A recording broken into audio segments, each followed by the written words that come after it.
And we are live in the Samee page. Welcome again. Just waiting for some people to join us up and come and join with us in the Samee page. It's good to be here. And as people can see, we have got the onesie out. It is in, and we do have Hood as well. I've got a couple of people already with us. Feel free to say hello. Feel free to join us. It's great to be here this week. So people are asking about the onesie, apart from being dared by Sam, because we do have this situation that we kind of drop each other in it. Yes, I've made her floss in front of a school of 200, and yes, now she's made me wear my onesie. So we'll be building up for the next thing, I'm sure. But we are here to finally interview CEO and founder of the Samee charity, which is Sam, and she'll be coming on board. She is sat, you can see her just in the corner, ready to go. So yes, so we are ready to go. And Lorraine has already said OMG. So good to see you, Lorraine, avid supporter and follower of ours. As I have said, you know, donations are for appearing in the Spider onesie are welcome. You can make donations on our Samee page. It's not all about fundraising. It is about providing value. I know that Mr. Tucker has joined us. Welcome, Simon. Hoping you're liking the onesie. And it's great to have everyone here. So, as we said, this week is about Sam and founders syndrome and what she found the struggles of facing as the charity grew, the struggles that she had with handing over some control, and the challenges she's faced around health and things like that while she's been setting this up. So, as you are aware, Sam will be joining us, but this week, because we are working on the island, I don't need to bring her into the session. I can just simply turn and say, hi, Sam, how are you? Good morning. Fine, thank you. We've got a beautiful tree in the background and near the sea, so we're happy. Good. So welcome to Sam. I'm going to let Sam sort of tell you a little bit about what's been going on at the moment.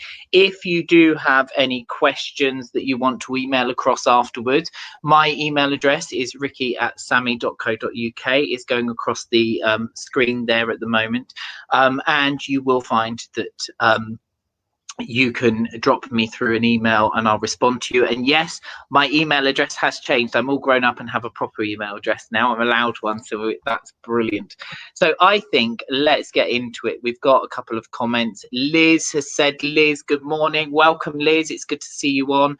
And again, in case you're not aware, we're in our PJs and it's PJ Power Hour this morning. So, Sam, I want to hand over to you and just let you tell people a little bit about the charity, when you started up, and also just say a little bit about your initial challenges with starting up. I think that would be a good place to start. So over to you. Thank you. That's really good. Okay, so the charity was started back in 2015. And we got charitable status in 2016. I think the biggest challenge for me was getting to people to buy into the story, because we told everybody what it is that we wanted to do, but people believed that that was a job for the job centre rather than a little local charity. So the first thing I had to do was convince everyone that A, I knew what I was talking about, and B, it was going to work. So that was the initial bit. When it comes to the founders syndrome, well, that's even worse. I will never, ever give up my charity. Although this morning I have been very good and given Ricky his own project. So we're getting there. We're getting there, aren't we? And I'm even more concerned about what he's going to do to me next. So as I posted up there, and as you've seen, you know, feel free to add comments, feel free to share your value, ask questions.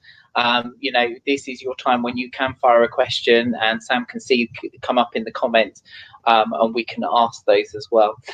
So I know that when you started, everything was very, very small, and slowly as we came on board with as a team, slowly you've allowed people to kind of have a bit more control when you've had to trust them, and that's understandable. But what challenges did you really face with kind of allowing that to happen? I think because I'd started it from the beginning, everybody thought that the charity was mine and mine alone. So to actually start involving other people in some of that decision making and those thoughts was really difficult. I had an idea of where I wanted to head, And as Simon, who's sat watching, will tell you, it's like herding cats working with me, because I can see the goal and I just want to make the steps to get there. But the journey sometimes goes quite a long way out. Yeah. So part of the founder syndrome that I suffered from was the fact that trying to get people to understand why I was actually doing what I was doing, and not just going, yes, I want to be over there, let's get there. So I think that was probably my biggest challenge, was that kind of wavy journey. So what we did is we put so many steps into place. So things like we had funding put in place, we went for the Disability Confidence Scheme, I became a Shackleton leader, I joined the Institute of Employability Professionals, all those things that everyone said, why are we doing this? But actually they helped me get to the goal I wanted to achieve. So hence my herding cats. It's been a bit of a wavy line. Yeah. And how have you dealt with, because people coming in and working with you obviously will bring their own views and bring their own opinions and their own thoughts and their own ideas with that, and they all want to help support the main cause. But sometimes, I know certainly when we've working with you in the charity, what we've noticed is sometimes those opinions or those views will differ, or there's a different way that people feel might be. How have you found dealing with that, and how do you, when sometimes it's a better idea but you're not sure, how do you deal with that? How do you cope with that, and how do you approach that? Do you want the honest answer? Yeah. I normally storm out the shop, don't I? I normally go for a walk. It's like, no, you don't know what you're talking about. I'm going out. I think sometimes that is the right answer, because by me reacting, and the boys in the office will tell you that I do react, and I go out for a walk, and it gives me a chance to actually process what their idea is and what you're thinking about and how that's going to work. Or sometimes just looking at different scenarios and going, okay, so if we did it, so what would happen? I think one thing that everyone says about the charity is the fact that we've become a family network. So everyone's opinion is valid, everyone's opinion is there. People don't always realise that I'm the boss, because the other person in the team who's watching as well sometimes pretends that he is. So it's very much that we're a team effort, and that we're trying to move the charity forward as a group now. Yeah. So I think by actually taking that step back and listening and believing, because you asked me to do that a little while ago, and that's what we do. Absolutely. And I think Simon is saying that, learning well because she is seeking advice and listening to that advice. So that's quite a good and great question. Yeah, absolutely. Anyone else that's watching, if you've got any questions that you want to throw on to Sam and want to ask Sam, feel free to pop them in and add some value as well. I think, the biggest thing that we've done this year is change our logo. Yeah. For all those of you that have worked with Samee all the way through, you'll know it's a set of books, or it was, that had Samee written on it, because as far as I could see, the charity was about people telling their story and going on a journey where they were learning. Yeah. It was put to me that perhaps the logo was more like a librarian or a bookshop, and we needed to change it. And that for me was the biggest thing, was actually letting go of something that I'd created. Simon very got involved with that a lot and very happily helped us out. And by changing that logo and changing our branding, it actually changed the focus of the charity and gave me a chance to actually listen to people and realise that they do know what they're talking about, and that perhaps I was wrong. Not that I said that. Okay, I did not say it. But it was very much, I think that was the biggest thing, and letting the Bournemouth University students get involved and actually pull apart everything I'd done to tell me where they thought we were going wrong and what they would do to implement the changes to make it better. Yeah. And look at what we're achieving now. Yeah, so I suppose part of it is just that. Absolutely. Being brave. Indeed. So when you're looking for someone to come and join the charity, and when you're looking for someone that might add value and help with the expansion and the growth as it happens, what sort of things are you looking out for? What are you looking for that is going to indicate this is a person I can work with, this is a person that I can trust with my baby, my foundation, my project? That person's got to be an absolute loon for a start. Good to know we fit the criteria. They have got to be a very patient person, a very empathetic person. They've got to take on board the fact that I can be quite grumpy. Yeah. And that it's not always all nuts and flowers. Indeed. But I think mainly they've got to have an understanding of the people that we work with. Because if they don't understand the the characters, and Lorraine from Squad is one of those characters, then there is no hope for them working with us. So it's about just finding someone that fits in with us personally. Definitely. And as we've said, obviously we're welcoming questions today, and there's been a few comments that are coming up. And Lorraine is saying that, you are indeed Braveheart. Thank you. So that's good.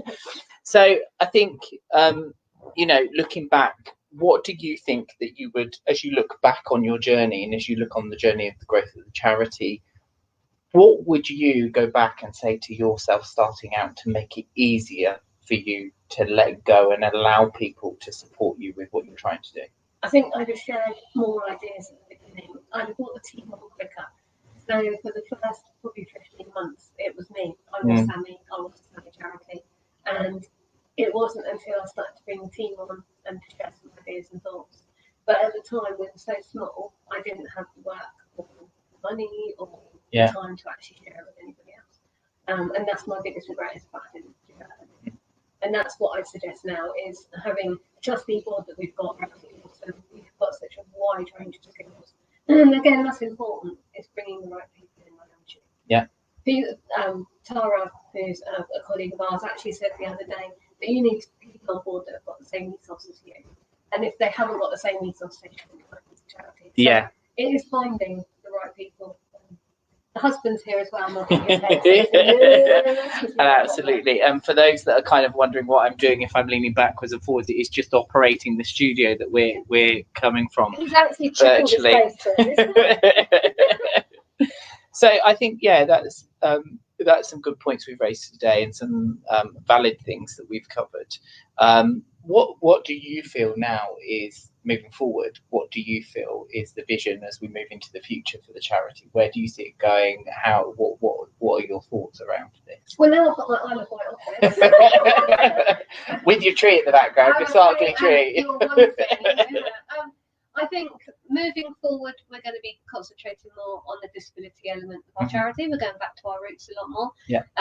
It's about developing the team members. I've just seen another one of my team members watching online. So, morning, Jules. It's about bringing them into the fold a little bit more and encouraging their thoughts into how they see the development of the charity, because it's not all about me anymore. And you know yourself, we've been looking at bits and pieces recently, and you've been allowed, to actually start exploring some of those ideas, because this isn't about me anymore. It is our family charity, and it's about what we can do to help others. And I think one of the big things, not getting too political, but with the money coming in from government to support employment at the moment, and they're saying, right, we want this program, this is what's going to happen. What we actually need to be doing is what I'm doing with you guys now. And it's like, what can we do to make it better? And I think with the COVID as well, changing the project and the ethos and doing more advocacy support to support our guys, that's where we're headed. It's not about doing a service to somebody, it's about how we can develop to work with them. Definitely. Right, well, I think we've had a good morning from Jules as well. So Jules, hi, good morning. And we've had Simon said some great questions. Oh, we've had one from Lorraine here. How did the Bournemouth University collaboration come about? Lots of different ways. We didn't just have one in with that. So Ian Jones, who is one of the vice presidents or chancellors down there, he and I were friends, and through Dorset Venus Awards, I got to know Ian very well, and he's recommended that the university work with us. Derek, who sits on our trustee board, attended an away day. So a lot of the time you get offered the opportunities, whether you're a business or a charity, to go and do an away day, to go and spend times with companies like Johnson & Johnson, or even JP Morgan, where they do a training day. And by taking up that opportunity, Derek met the media department and the marketing department. Simon's going to shout at me in a minute, because he also was involved, because he was doing some work alongside some Bournemouth University students about leadership and how they could improve their lives. So those three ways gave us the beginning of the name brand Samee with the university. Then when Tal approached us and asked whether we'd be willing to be part of the curriculum and to actually develop some of his students, it was a no-brainer. It was what have we got to lose? Apart from a few hours of our time. Those poor students, they met us. They met Derek, myself, and Wayne. And I think they were absolutely mind blown, because me doing a presentation is going to be like this morning. It's herding cats. I go here, and I go here, and I go here. And they were like, oh my God, what's she on about? But the work that they came back with, as you know, was absolutely awesome. And some of the videos on our live feeds and things. So it's just a matter of just keep talking, keep pushing, keep putting your name in front of people. And it is, and I think there's some exciting stuff coming on board as well, isn't there, in the near future that are working on behind the scenes that we're not discussing yet. We're not allowed to. I'm being shushed. I'm being told, no, you can't say anything yet. But there are bits and pieces that are happening, and it's a really, really exciting time. Any final thoughts that you would like to add, or anything else that you would like to add? I think my biggest one, apart from the founder syndrome, is the imposter syndrome, and that's a bigger one to get over. Founder syndrome is quite simple. Eventually, you let people in, you share your story, and you let them play. With imposter syndrome, with some of the work I'm doing at government level, I approach a room with guys in suits, with very posh cars, that use very big words that I have not got a clue about. Unfortunately, Wayne is behind me normally, and I could just go, Wayne, here's a text. What does that mean? So I don't look an idiot. But it's about how you actually find yourself in the situation. I'm a chief exec of a charity. That's never going to happen. I was quite happy just working in the office talking to people. It was fine. And sometimes when I approach things and I have to announce who I am, I really struggle. And I think the guys out there that are like me, the guys that we're setting up at the moment, are very humble. And that's something they need to work on. And I'm more than happy to do work with them on leadership and imposter, because it is a hard thing to get over. And I think that's why it's good to kind of have this conversation this morning and for people to hear this, because I know certainly some of the ones that we've been working quite closely with recently have really struggled with how they present themselves across, and how actually do I kind of, how do I be me? And some of them are always looking for that kind of, what's the professional thing to say? And it's like, actually, we were discussing this morning, weren't we, in a marketing thing about people by people. And I think that's the important thing for people, is that actually sometimes just being yourself is the best thing, and getting your story out about what you're doing is the best way to kind of approach that. So Lorraine is just saying, you recently posted about it being your anniversary of leaving your job in order to start Samee. Could you tell us more? No. I was working for Business Link at the time, WSX Enterprise, and Dorset Growth Hub, and it was a really good position to be in, because I was working with a lot of people. But what I was finding was we wanted people that had business plans, and they had an idea of what they wanted to do. But some of the guys that were coming to me didn't have a clue what they wanted to do. And I found working with them far more exciting, because we explored all the different options they had, what skills and talents they had. And some had disabilities, and they were concerned about how it would affect the working week or their benefit situation. So they weren't ready to make that business plan idea. So Samee kind of came from me just having conversations about, okay, so if you want to work 5 days a week and you need to earn £1,000 a week, how are we going to get that money? What can we do? And working, who do you know? Who's in your network? Who can help you? And that's where Samee was born. And I honestly can't believe it's as big as it is. We now cover 7 counties with support. We're international. We're international. We're on the Isle of Wight. But it's very much about how that's just developed from a very small icon of an idea. And Wayne would tell you, when I met him, as will Simon, I met both guys in like pubs, and I normally meet in pubs, it's easier, and just went, this is what I want to do, and they both went, oh, okay. And now you look at what we've got, and it's huge. I'm quite proud of it, actually. Yes, and I think should be. And what you said about obviously leaving and starting what you wanted to do. And a lot of people, we've talked about this, and actually we've nicknamed it the Wonder Wobble, haven't we? Where people get to that moment and they have that wonder, can I do this? Should I do this? And you have that wobble. So we're calling it the Wonder Wobble, Samee, which we think is a little bit more nicer and kind of puts a bit of fun into it. So when you had your Wonder Wobble, what experience did you go through walking away from a job and starting up a charity in the unknown, what sort of things did you go through at the start? I think I went through about 24 bottles of wine, a couple of bottles of vodka. I think it was more about confidence. Yeah. I'd started to build up links with people, but it was actually going out there and going, this is what I want to do. Yeah. Will you support it? And a number of people were like, come back in 6 months when you're working with our companies, let's see where it is. Or, you know, do you really want to do that? Are you sure you know what you're doing?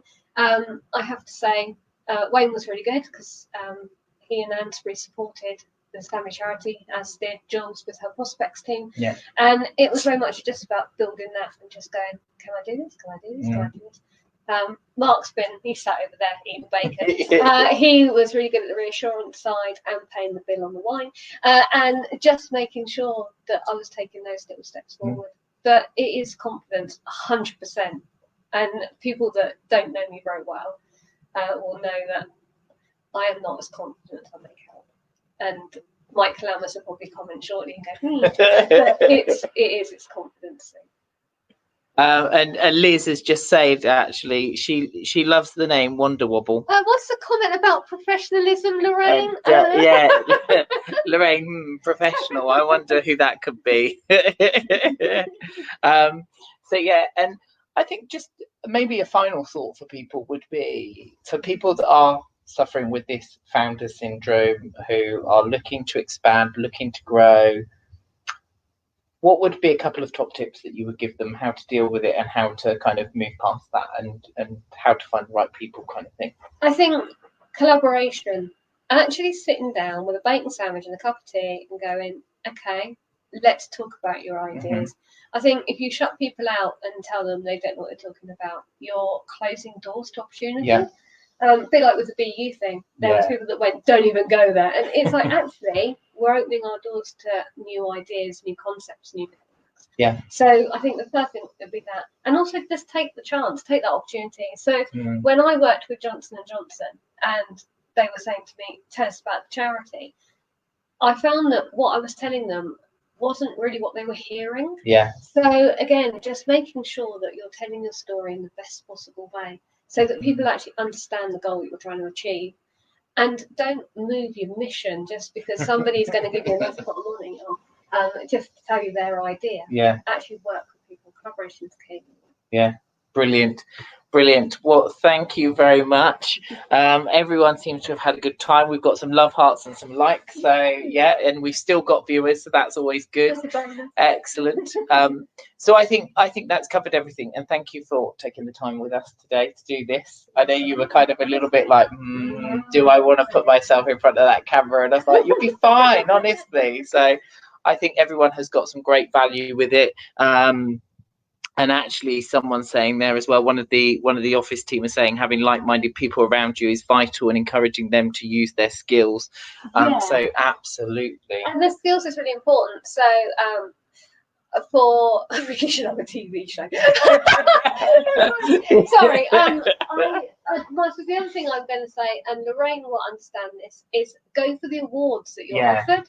Yeah. I think one of the biggest things I did was go in with the Venus Awards. Ian Jones, bless him, kind of nominated me forward, and I went up for a Lifetime Achievement Award, and it was really good fun because I got to learn a lot about me. Yeah. And the night that they actually called my name out and said I'd won the award, I was merry, and my husband and I were walking up the red carpet to go and collect the award, and all Mark kept saying to me was, do not swear, do not swear, do not swear, do not swear. And when I got on the stage and they were like, and now you've got to make a speech. One of my team is very good with his skills, and he was on about the fact that I should be prepared with my speech ready so that I could deliver a mind-blowing speech about how wonderful Samee is. And I got up there and went, oh, shit. So I said, yeah, that's right. So I've got the skills in the team is obviously Wayne's very good with good writing, very good with his words, and will correct my English with wine regularity. You've got to have your own TV show now. Apparently, yes. According to Simon, we should have a TV show. And our Jules is pretty wonderful, and that's why she's part of our team. You know, it is about finding the right Yeah, definitely. And I know I've put it on the page there about donations because we said we would do Spider-Man, and obviously that's not the reason we're here. We're here, and I know it's always something we say, isn't it? We don't want to just be having out the begging pot. Absolutely. But you know, there are ways you can support us. You can donate. You can donate your time as well if you want to be able to support maybe mentoring. Do one of our Samee sessions. We've got several people lined up ready to come in and impart their knowledge. Spend a bit of time in the office. You know, you can always just send a message to Sam and say, how can I help? What can I do? How can we collaborate? How can we work together? And we're more than happy to do that. So I think that's covered everything. Jules has said, well done, Sam. You work so very hard. Lovely place to work for me. So Jules is loving working with us. And Lorraine has said, thanks, guys. Great session as well. So something about Spider-Man Chronicles. I'm not sure Spider-Man's reappearing next week, but we will be back with Samee Week sessions. And we will be back with Samee Week sessions next week. So to everyone, thank you ever so much for joining us. Sam, any final thoughts or goodbyes? No. Bye. See you next week. Take care.